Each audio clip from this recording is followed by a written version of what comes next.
It's Book Talk Tuesday. Welcome back. I'm glad you joined me. Happy Tuesday to you. So I told you last time I was just going to start recording these in different places around my house or wherever I happen to be at the time. Since I'm not going to be in school for a while, and neither are you. Still makes me sad, but that's what it is. So I have been reading, y'all, like crazy. I have especially been listening to audiobooks like nobody's business. I listen to them a little faster than they play. Just I don't listen to them at there's like 1.0 and 1.25. I'm usually 1.5 or 1.75. If I can keep up, it just kind of depends.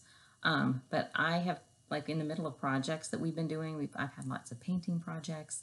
I'm cleaning out. I'm in my guest room right now, and this room is the dump it in there if you don't know what to do with it or you want to get rid of it. I got stuff everywhere in here. There's stuff all over the floor. There's stuff on the other side, and sometime this week I'm going to open those two doors and take everything out of those closets. I really don't even know what's in there, and I'm kind of scared to do this, but it's all coming out. So we're in my guest room, and I'm going to talk to you about some books. So the one I'm reading right now, I'm almost done. I think I probably will finish this one either tonight or tomorrow. Misfits. I had talked to you about Jen Calanita. She's doing a book club on this book, and also on Flunked.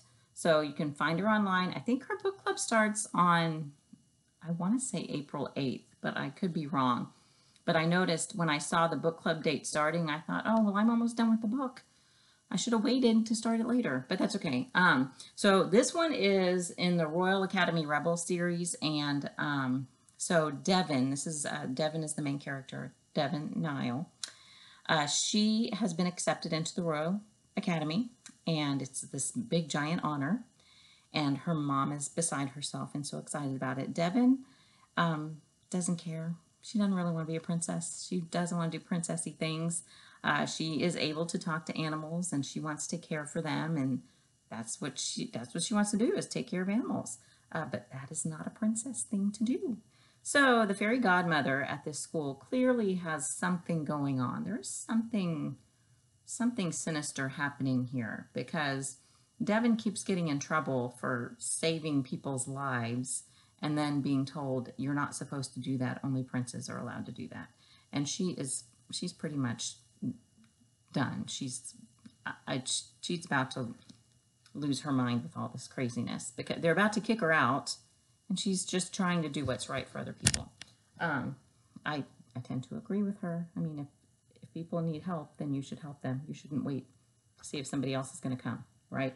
Anyway, it's really good. I'm enjoying it. That's the first one in the series. The second one hasn't come out yet.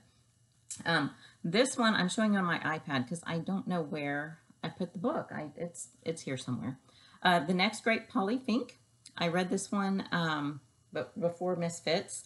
It's about a girl who, I think her name's Caitlin. She moves to this school in Vermont. Her family moves to Vermont, and she starts at this school where she's in 7th grade, and there are like 10 7th graders. This is a really, really small school. In fact, the city wants to, or the state wants to shut it down because it's just costing more than they feel like it's not worth it to keep the school open, but the kids that are there love it.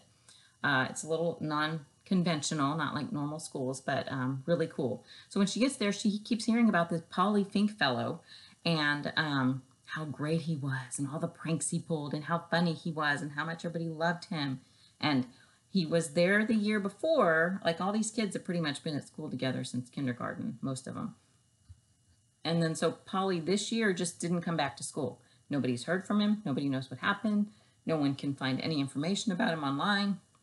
So they decide to have a contest to pick the next great Polly Fink for the school.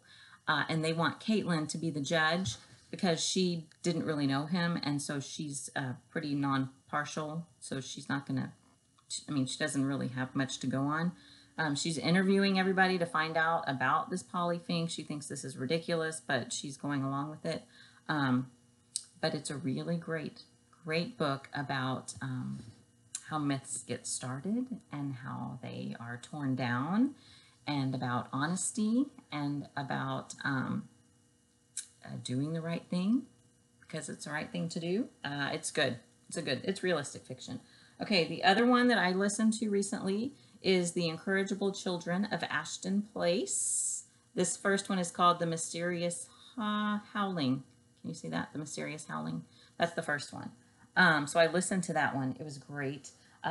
So this girl, she has applied for a job to be a governess. It's her very first job, and so she goes to the interview, and the lady interviewing her, it is just kind of just real odd and nervous and very, very young. She's thinking, I can't believe this lady has 3 kids, and the lady does not want Penelope to meet the kids. She just wants her to just agree to do this job.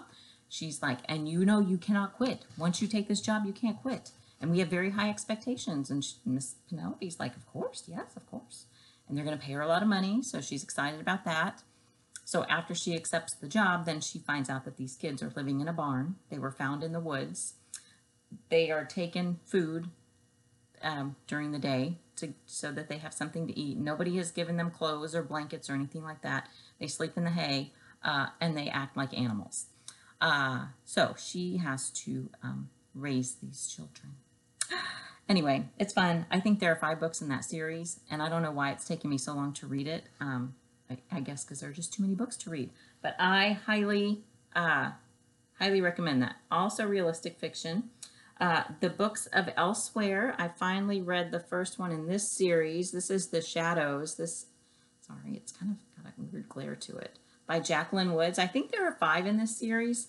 Anyway, Olive and her parents, who are these kind of crazy mathematicians, like crazy about math, moved to this very old house that is crumbling and falling apart, and like there's the pictures on the walls don't come off. They are stuck to the walls, and Olive is exploring the house and finds these spectacles, and when she puts these spectacles on, she discovers that she is able to go into the paintings in the house and travel in between the paintings and the house. She finds a necklace that she puts on and then discovers it never can come off of her.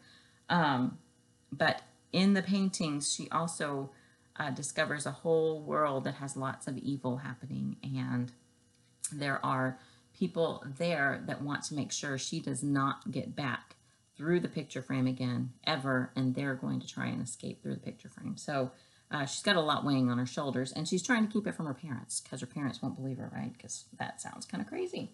Another one I just listened to is Lions and Liars. I just finished this one this morning.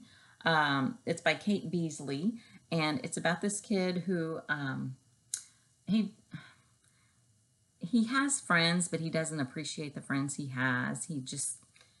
He sees what other people have and the friendships other people have, and he just really wants other kind of friendships. He wants more. And he was at a friend's birthday party, and he got into the friend's dad's boat, and they live on a lake or a river. He got into the boat, and I don't know if the boat wasn't tied to the side or what happened, but the boat started drifting off. So the boy who was having the birthday party told him from the dock, he said, put the motor down. So this kid, Frederick, puts the motor down, and it just falls right to the bottom. It comes right off the boat.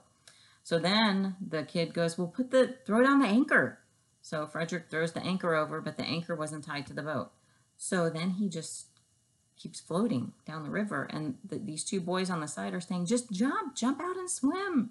Well, then he sees an alligator, and there's no way he's going to do that.